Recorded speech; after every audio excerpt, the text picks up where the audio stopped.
Hello, मैं कनश्री आचार्य। अपन में number 9007543767। आज है 19 जून 2020। ज्योतिष में जो कहा जाता है, मतलब ये पास्ट, प्रेजेंट एंड फ्यूचर, जिन लोगों ने ओरिजिनल एस्ट्रोलॉजर को फेस नहीं किया वो लोग समझ नहीं सकते। कुछ लोग ऐसे भी होते हैं कि जैसे कि तंत्र सिस्टम या तांत्रिक के नाम से मैं हूँ, और दैट इज स्पिरिचुअल सिस्टम मैं यूज करती हूँ।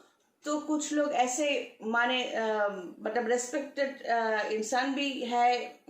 तो उन लोगों का जो डिमांड पहले था कि बच्चों की तरह डिमांड जो करता है कि मुझे ये चाहिए वो चाहिए, हम कोशिश जरूर करते हैं, लेकिन कंडीशन ये होता है कि स्पिरिचुअल सिस्टम को अपनाने से पहले, जैसा मैं पहले इतना स्ट्रिक्टली कहती नहीं थी, लेकिन कई साल से मैं कह रही हूँ कि बहुत स्ट्रिक्टली फॉलो करना पड़ेगा, क्योंकि ये एस्ट्रोलॉजी के ऊपर ही ये स्पिरिचुअल सिस्टम डिपेंड करता है। स्पिरिचुअल सिस्टम में रिजल्ट पॉजिटिव मिलने के लिए आप लोगों को अपनी मनमानी नहीं करनी चाहिए।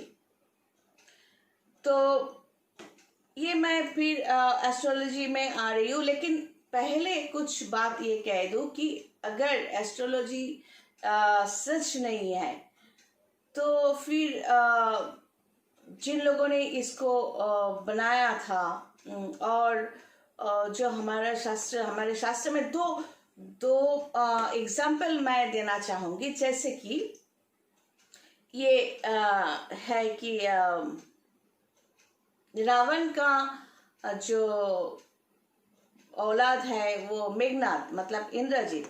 रावण ने क्या किया था कि महाभारत में जो हम जानते हैं, रामायण में रामायण महाभारत दोनों ही बहुत बहुत सीखने के लिए काफी है। एक रामायण और एक महाभारत और पढ़ लो तो जिंदगी को बहुत अच्छी तरह आप जान सकते हो। तो ये कहना है कि रामायण में रावण का जो औलाद है इंद्रजीत, जिसे हम लोग मेघनाद कहते हैं। क्यों कहते हैं? क्योंकि वो मेघ मतलब बादलों के बीच में छुप कर वो युद्ध में जीत जाता था, इसलिए। तो उसका जन्म जब होने वाला है, तब रावण ने जब हर देवताओं को पकड़कर बंदी बना लिया था, फिर कहा था कि आप लोग ये कुंडली में ऐसे ऐसे स्थान पे बैठ जाओ ताकि मेरे औलाद का मृत्यु ना हो, और अगर हो भी युद्ध में ना हो। तो रावण एक अच्छा ब्राह्मण भी था, पुजारी भी था, उसमें कई गुण, लेकिन कुछ हरकतों के कारण रावण ने अपना जो क्वालिटी वो खो दिया। तो देवता ने सोचा कि ये कैसे हो सकता है। फिर शनि जी के कारण, शनि जी जो है, जैसे कि हम लोग बकरी कहते हैं, रेट्रोगेट कहते हैं, कम्बस्ट कहता है, उसी तरह शनि जी डान पैर को थोड़ा ऐसे स्थान पे रख दिया जिसके कारण मेघनाद का ये युद्ध में निधन हुआ, मतलब प्राण देना पड़ा।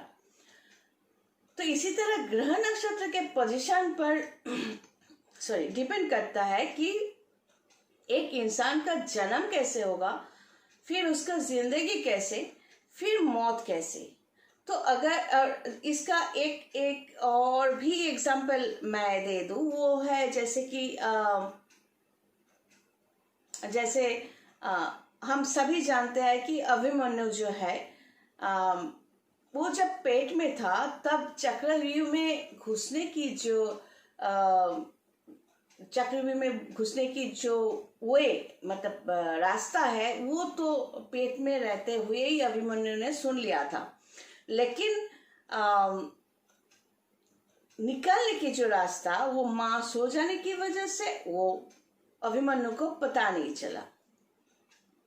लेकिन ये एक रूपक है, मतलब ये इस घटना को सच माने, लेकिन सच होकर भी ये सच नहीं है। एक्चुअली ये श्री कृष्ण भगवान को हेल्प करने के लिए ही अभिमन्यु का जन्म एक्चुअली अभिमन्यु जो ओरिजिनली है वो चंद्रमा का पुत्र है, वत्स। तो चंद्रमा के पास देवता सब गए थे कि श्री कृष्ण भगवान को मदद के लिए और पांडवों को मदद के लिए। अब ये मदद क्या होता है, इन सब चीजों को हम एस्ट्रोलॉजी में लाएंगे। मदद कैसे, एक शुभ, एक पॉजिटिव शक्ति और एक नेगेटिव शक्ति। जब पॉजिटिव शक्ति जो है वो घूमकर एक कुछ सोच लीजिए 100 पॉजिटिव पावर अलग अलग और 100 नेगेटिव पावर। तो उनमें से एक अगर स्ट्रॉन्ग है तो वो स्ट्रॉन्ग अगर सोल अगर पृथ्वी पर इंसान के रूप में जन्म लेते हैं तो बाकी जो पॉजिटिव पावर्स होते हैं वो भी जन्म लेने की कोशिश करते हैं, कुछ जन्म लेते हैं। और तो क्योंकि वो सब यूनाइटेड है। उस पॉजिटिव पावर जो अगर श्री कृष्ण भगवान जन्म लिए तो उनको हेल्प करने के लिए कई उनके जैसे कि चेला चमचा जो हम कहते हैं ना, तो वो जन्म लेते हैं। तो ऐसे नहीं कि ये सब ऑफिशियली होते हैं, ये एक ही लाइन पर होंगे, एक ही प्रोफेशन में होंगे, ये जरूरी नहीं है। जरूरी ही ये है कि दिमाग से कितना वेवलेंथ जो है वो मिलता जुलता है और बाय हार्ट कितना मिलता जुलता है। ये मस्क मुंह से मस्क लगाने की गुरु चेले की बात नहीं है। ये सचमुच ये भी पॉजिटिव पावर है, वो भी पॉजिटिव पावर है। और उसी तरह जब 100 नेगेटिव पावर होता है तो उसमें एक नेगेटिव स्ट्रॉन्ग नेगेटिव पावर जब जन्म लेता है तो उसके चेले भी, उसका अदर सोल भी जन्म लेता है उसको सपोर्ट करने के लिए।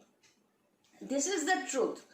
तो इसी तरह श्री कृष्ण भगवान को या राम जी को, श्री राम को मदद के लिए उनके जो पॉजिटिव सोल्स हर एक रूप में उनको मदद के लिए आ गए थे। आजकल भी ऐसे ही होता है कि एक सोल जो है अगर वो पॉजिटिव है तो उसको कुछ ना कुछ मदद करने के लिए, जैसे कि एक सोल अगर वो नेगेटिव जगह पे जन्म लिया है तो देखा जाता है कि उसको थोड़ा बहुत आगे जाने के लिए मदद के लिए कुछ सोल्स आ जाते हैं। फिर वो लोग अपने आप चलते हैं या तो साथ में चलते हैं और कुछ रास्ता जाने के लिए देखा जाता है कुछ और पॉजिटिव सोल्स आ गए।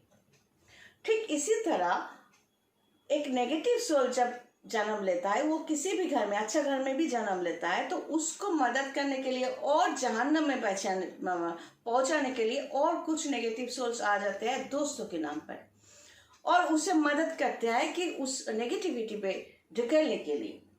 क्योंकि नेगेटिव सोल्स का जो एंड होता है वो हमेशा नेगेटिव ही होता है।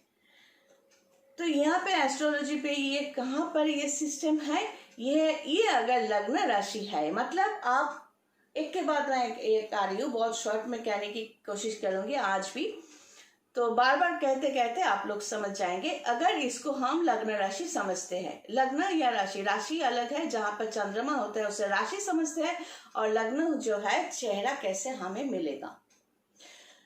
तो इस चेहरा जो है एक कभी हमेशा होता है कि चेहरा जब छोटा तब एक जैसा, फिर बड़ा हो रहा है तो दूसरे टाइप का होता है। तो इसीलिए मैं हमेशा अपने क्लाइंट्स को कहती हूँ कि आपका पुराना पिक्चर जो है, फोटो है, वो लाइए। तो ये अगर लग्न है मतलब आप हो, तो सेकेंड हाउस जो है वो आपके पूरी जिंदगी जब तक आप जियोगे, ये 20 साल 30 साल 40 साल 50 साल 80 साल जो भी आप जियोगे, तो उसमें आपका फाइनेंशियल कंडीशंस जो है, इसके अलावा एक एक कनेक्शन का मतलब मैं कह रही हूँ कि 50 से ज्यादा कनेक्शंस होता है। बस समझाने के लिए जो कॉमन है, वेरी वेरी कॉमन है, वो मैं बता रही हूँ। तो सेकेंड हाउस जो है वो है फाइनेंशियल कनेक्शंस। वो फाइनेंशियल कनेक्शंस ये हो सकता है कि आपके माँ बाप से मिले या आपके कमाई से मिले, ऐसे कई कनेक्शंस होते हैं। थर्ड हाउस मतलब आपका जो भाई बहन हो या आपका एनवायरनमेंट हो। एनवायरनमेंट मतलब आप एनवायरनमेंट में आपका जो पीपल है उन लोगों के साथ रिश्ता कैसा होगा, या भाई बहन के साथ रिश्ता। फोर्थ हाउस जो है वो आपका माँ का जगह है, वास्तु का जगह है, ये कॉमन है। इसके अलावा और भी 50 कनेक्शंस होते हैं जो कैलकुलेट करना पड़ता है। आपका सवाल अगर एक हो, आपने पूछा मेरा वास्तु कैसा है, लेकिन इसके लिए मुझे क्या चाहिए, आपका date of birth, place of birth, time of birth, फिर आपका लग्न, फिर ये कैलकुलेशन 9 प्लैनेट्स का पोजीशंस, फिर आपका 4th हाउस और 4th हाउस के साथ किसका दृष्टि है और उसका कनेक्शन किस तरह का स्ट्रांग है या नेगेटिव है। इन सब चीजों को कैलकुलेट करने के बाद ही हम बता सकते हैं आपका वास्तु का पोजीशंस कैसा है। आपका सवाल एक है, लेकिन मेरा एक जवाब देने के लिए मुझे इस तरह से गुजरना पड़ता है।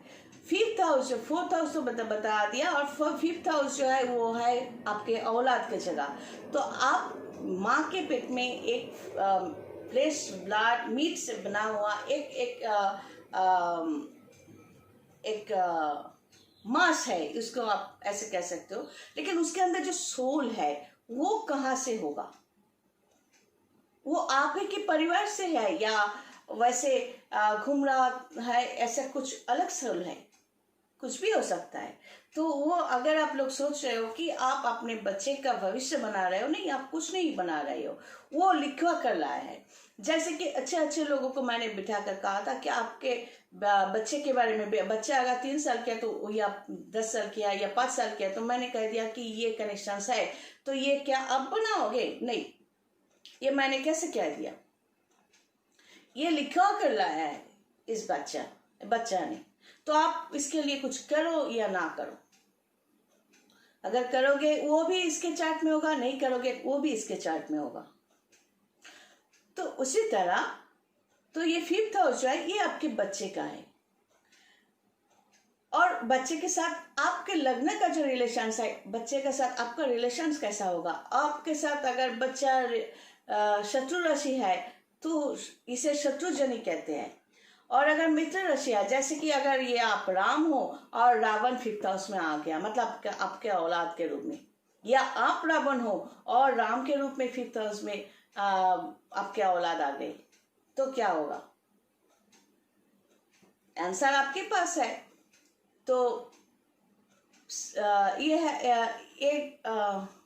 1 2 3 4 5 6 7 6 नंबर जो है 6th हाउस जो है वो है शत्रु, दुश्मनी भाव। जो दुश्मनी भाव आपके जिंदगी में, आप ऐसा हो सकता है आपके रास्ते से जा रहे हो या किसी प्रोफेशन में हो, तो आपके कॉलीग्स हो सकते हैं, आपके पड़ोसी हो सकते हैं, तो और कहीं पर भी हो तो दुश्मनी, आपके रिश्तेदार हो सकता है। इस दुश्मनी भाव में कौन कौन अटैच्ड है, अगर आप वो जान जाते हो तो अपने आप को बचा सकते हो। सबोताज जो होता है उसमें से आप अपने आप को बचा सकते हो with the help of others. तो यह 6th हाउस। 7th हाउस है जो आपके पति या पत्नी या लव लाइफ, ये सब कैसे होंगे। सिर्फ 7th हाउस में कौन सा प्लेनेट है उससे ये सब आंसर्स नहीं होते। 7th हाउस के साथ साथ और भी प्लैनेट्स का जो परमुटेशन कॉम्बिनेशन है वो देखना पड़ता है।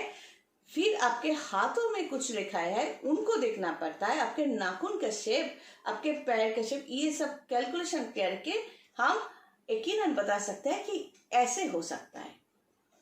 तो यह 7th हाउस है। और आपका लव लाइफ, मतलब शादी हो जाने का मतलब क्या होता है, एक एडजस्टमेंट है। जिससे आप प्यार करते हो उसी से अगर शादी कर ली तो बस वो प्यार खत्म। फिर धीरे धीरे वो एडजस्टमेंट हो जाता है, ये फैमिली में ये चाहिए वो चाहिए वो चाहिए, करते करते आप लोगों का प्यार जो है वो खो जाता है। तो मैं पर्सनली समझती हूँ कि प्यार को जिंदा रखने के लिए शादी नहीं करनी चाहिए। तो प्यार अलग है जिसमें सिर्फ रोमांटिसिज्म होता है, दोस्ती होता है, बहुत अच्छा लगना, बहुत जिंदगी में एडजस्टमेंट, फैमिली के अलावा ये भी होना चाहिए कि ऐसा कुछ जगह हो। हमेशा ये नहीं हो सकता कि आप 40 साल की उम्र हो और आप मंदिर में जाके हमेशा बैठ के जाके भजन करोगे वो अच्छा लगने के लिए, हमेशा ऐसा नहीं होता। कभी कभार ऐसा होता है कि अपोजिट सेक्स हो या सेम सेक्स हो, मतलब आप मर्द हो तो मर्द के साथ बैठ के खाना पीने में आपको अच्छा लगे या अपोजिट सेक्स में अच्छा लगे, तो ये अच्छा लगने का भी जरूरत होता है जिंदगी में माइंड को फ्रेश करने के लिए। और ये सच है। Come to the practical field. एक प्रैक्टिकल फील्ड में अगर रहते हो तो समझते हो, if you are matured enough, अगर आप में मैच्योरिटी है तो आप समझ सकते हो कि मैं क्या कह रही हूँ। 7th हाउस है इस तरह के कई कनेक्शंस। तो आपकी जिंदगी में सिर्फ ये 25 साल में 30 साल में प्यार किया था और उसके बाद शादी बच्चे, उसके बस उसमें उलझ रहे हो, तो आपके अंदर वो सुख कहाँ है? तो इसके लिए जरूर एक अच्छा लगने की जगह होनी चाहिए टू कीप योरसेल्फ नॉर्मल। फिर 8th हाउस जो होता है वो निधन की जगह, मतलब मृत्यु या डिजीज, इन सब चीजों में ये 8th हाउस जुड़ा हुआ है। 9th हाउस जो है आपके प्रमोशन या आपका बिजनेस या आपके पैसे, ये 9th हाउस से 11th हाउस जुड़ा हुआ है। मतलब जो भी आप कर्म कर रहे हो और वो आपके भाग्य के साथ जुड़ा हुआ है और उसके साथ आपके पास पैसे आएंगे। आपका भाग्य जो है यहाँ पर होंगे या विदेश में होंगे, सब कुछ ये 9th हाउस में। 10th हाउस में है कर्मा को सही तरह चलाने के लिए 24 घंटे में हम लोग कुछ ना कुछ नेगेटिव कर्म कर ही देते हैं, तो फिर उसको ठीक करने के लिए हमेशा चाहिए कि 10th हाउस को ठीक करना। फिर 11th हाउस फिर से फाइनेंशियल कनेक्शंस, जो इसका मतलब बहुत कुछ होता है। और 12th हाउस जो है आप जो कमाया, आपने जो मान या